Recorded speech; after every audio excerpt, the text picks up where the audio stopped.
कल आपने पढ़ा देवनाम पद्धति के बारे में। आज अपने करते हैं नामांकन का अंतर्राष्ट्रीय कोड, जिसके मुख्य बिंदु निम्न प्रकार है।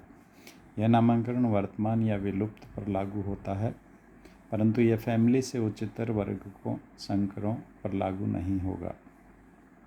किन्हीं भी दो वर्गों का नाम समान नहीं हो सकता। एक ही वर्ग को दो बार अलग अलग नाम दे दिया गया हो तो पहले दिया गया नाम मान्य होगा। जाति के ऊपर के वर्ग का नाम एक पदीय होगा, जाति का नाम द्विपदीय होगा और उपजाति का नाम त्रिपदीय होगा। प्रथम पद वंश, द्वितीय जाति तथा तृतीय पद उपजाति हेतु प्रयुक्त होगा। नाम लैटिन भाषा से होने चाहिए। किसी अन्य भाषा से लिया जाए तो पहले इसे लैटिनीकृत कर लिया जाना चाहिए। जिस व्यक्ति ने जाति का प्रथम बार वैज्ञानिक वर्णन किया है उसे इस जाति का लेखक या प्रस्तावक माना जाता है तथा उसका नाम व वर्ष का नाम जाति के नाम के आगे लिखा जा सकता है। जैसे टीनिया सोलियम लीनियस 1758, अर्थात टीनिया सोलियम, टीनिया इसका वंश है, सोलियम इसकी जाति और लीनियस इसका जो वैज्ञानिक है जिन्होंने इसका वर्णन किया 1758 में। इनमें कुछ अपवाद हैं। कुछ वैज्ञानिक नाम बहुत प्रचलित हो गए, परंतु बाद में पता चला कि इन जातियों का वर्णन पूर्व में किसी अन्य नाम से किया जा चुका है। ऐसे नामों को बदलने से समस्या उत्पन्न हो जाती है। अतः नियमावली में कुछ नामों को अपवाद स्वरूप काम में लेने की अनुमति दी गई है। जैसे सिस्टोजोमा हीमेटोबियम विनलैंड 1858 का नाम मान्य होने पर पता चला कि इसका वर्णन 1852 में बिलहार्ज ने एक अन्य नाम बिलहार्जिया से किया जा चुका है, परंतु इस तथ्य की जानकारी लगने से पूर्व सिस्टोजोमा नाम को मान्यता दी जा चुकी थी। अतः यही नाम अपवाद स्वरूप चलने दिया गया व इस जाति व लेखक का नाम इस प्रकार लिखा जाना चाहिए: सिस्टोजोमा हीमेटोबियम बिलहार्ज 1852, विनलैंड 1858।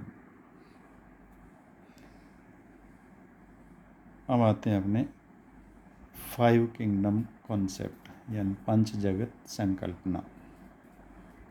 समस्त जीवों को देव जगतीय योजना के अनुसार दो जगतों में वर्गीकृत किया जाता रहा है। ये दो जगत हैं वनस्पति जगत और जंतु जगत। देव जगत को मान लेने पर कुछ ऐसे प्रश्न उत्पन्न होते हैं जिनका जवाब नहीं है। जैसे एक कोशीय वनस्पतियाँ या जंतु आपस में बहुत समानताएं रखते हैं। इस प्रकार दो जगतों में बांटने से संबंधक समूह पृथक हो जाते हैं। जैसे युगलिना वंश हमारे सामने एक प्रश्न चिन्ह है। इसमें कोशिका भित्ति नहीं पाई जाती तथा गमन हेतु फ्लैजिलम पाया जाता है तथा क्लोरोप्लास्ट उपस्थित होने के कारण प्रकाश संश्लेषण की क्रिया करता है। अतः देवजगत व्यवस्था में इसे भित्ति विहीन वनस्पति भी मान सकते हैं।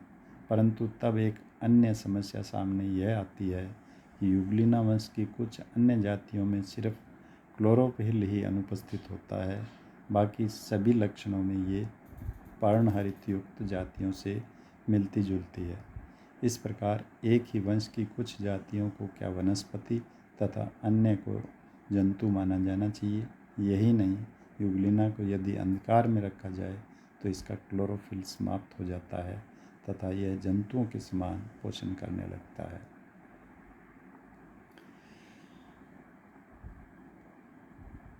दूसरा आता है बैक्टीरिया, ब्लू ग्रीन एल्गी।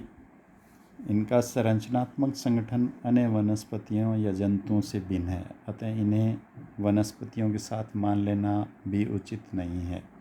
इसी प्रकार से फंजाई की संरचना भी वनस्पतियों से अलग है, तो फंजाई को भी वनस्पतियों के साथ मानना उचित नहीं है।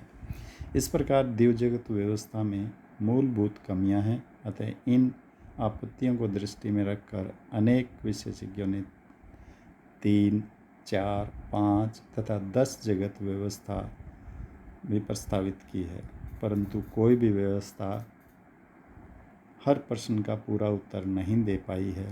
इनमें से 5 जगत व्यवस्था सबसे उचित जान पड़ती है।